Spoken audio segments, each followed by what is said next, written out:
பெராண்டா race banking மற்றும் government தேர்வுகளுக்கான online மற்றும் ஆஃப்லைன் பயிற்சி.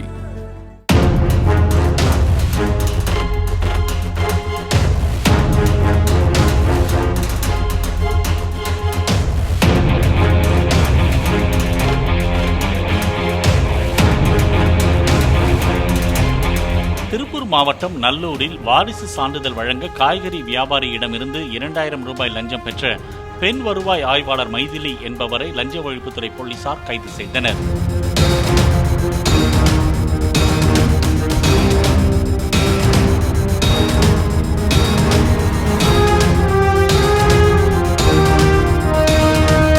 பெராண்டா ரேஸ் பேங்கிங் மற்றும் கவர்மெண்ட் தேர்வுகளுக்கான ஆன்லைன் மற்றும் ஆஃப்லைன் பயிற்சி.